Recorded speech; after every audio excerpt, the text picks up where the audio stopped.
एक बार फिर हर कोई दहल गया। ये 3 दिन में लगातार दूसरी बार हुआ है। इससे पहले 3 नवंबर को दिल्ली से लेकर पटना तक भूकंप के तेज झटके महसूस किए गए थे, जिसकी तीव्रता रिएक्टर स्केल पर 6.4 मापी गई थी। सोमवार को आए भूकंप ने उत्तराखंड के पिथौरागढ़ की धरती को भी हिला दिया।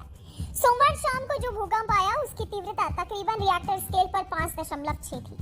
भूकंप का केंद्र नेपाल में काठमांडू से 300 किलोमीटर पश्चिम उत्तर दिशा की तरफ बताया गया। इससे पहले 3 नवंबर की रात को भी आए भूकंप का केंद्र नेपाल ही बताया गया था। तब दिल्ली, एनसीआर, बिहार, मध्य प्रदेश और उत्तर प्रदेश तक इसकी आहट महसूस की गई थी। यूपी से दिल्ली तक लोग बड़ी संख्या में बाहर निकल आए थे, जबकि नेपाल में सैकड़ों लोगों की मौत हो चुकी थी। शुक्रवार देर रात नेपाल में आए भूकंप से कई मकान जमींदोज हो गए। इससे 150 से ज्यादा लोगों की मौत हुई थी। इतना ही नहीं, लोग तकरीबन आधे गायब भी हो चुके थे। ऐसे में जब सोमवार को भूकंप के झटके महसूस हुए तो लोग दहशत में घरों से बाहर निकल आए।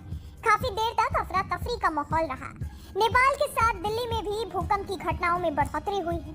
आपको बता दें कि इस साल भूकंप का पहला झटका दिल्ली, एनसीआर वालों को साल के पहले दिन ही मिल गया था। तब से भूकंप के झटकों की तीव्रता दिल्ली में भी बढ़ गई। तो अब सवाल ये उठ रहे हैं कि क्या बार बार भूकंप के ये झटके किसी बड़ी तबाही का संकेत तो नहीं दे रहे। दरअसल साल 2023 में अब तक 35 से ज्यादा बार भूकंप के झटके महसूस किए गए हैं। इनके सर्वाधिक प्रभावित इलाका दिल्ली, एनसीआर ही रहा है। नेशनल सेंटर फॉर सिस्मोलॉजी के मुताबिक साल के पहले दिन ही दिल्ली, एनसीआर में भूकंप के झटके महसूस हुए थे, जिनकी तीव्रता रिएक्टर स्केल पर 3.8 थी। इस भूकंप का केंद्र हरियाणा का झज्जर था। यदि साल के सबसे तेज भूकंप की बात की जाए तो 2 दिन पहले आया 6.4 तीव्रता का भूकंप सबसे तेज था, जिसने नेपाल में तबाही मचाई थी। नवंबर महीने के 6 दिन बीते हैं, लेकिन इन 6 दिनों के अंदर ही 5 बार भूकंप के झटके आ चुके हैं। इनकी शुरुआत हुई थी 1 नवंबर को जम्मू कश्मीर में आए भूकंप से। इस भूकंप की तीव्रता 3.2 थी। इसके बाद 3 नवंबर की रात को 6.4 तीव्रता का भूकंप आया, जिसने नेपाल में अच्छी खासी तबाही मचाई। सोमवार को एक बार फिर भूकंप आने से पहले देश में 3 बार और धरती हिल चुकी है। हालांकि इनकी तीव्रता कम होने की वजह से इसका एहसास नहीं हुआ। नेशनल सेंटर फॉर सिस्मोलॉजी के मुताबिक 5 नवंबर को दोपहर 1:07 पर अयोध्या में 3.6 मैग्नीट्यूड तीव्रता वाला भूकंप आया था। इसके अलावा कल शाम को भी 5:42 पर मणिपुर में 3.1 मैग्नीट्यूड तीव्रता वाले भूकंप के झटके महसूस किए गए थे।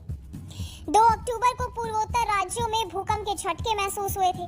रिएक्टर स्केल पर इनकी तीव्रता 5.2 थी। इस भूकंप का केंद्र नॉर्थ गारो हिल्स था। इस भूकंप के झटके बिहार तक महसूस हुए थे। इसके अगले ही दिन 3 अक्टूबर को दिल्ली, एनसीआर समेत पूरे उत्तर भारत में भूकंप के झटके महसूस किए थे, जिसकी तीव्रता 6.2 थी।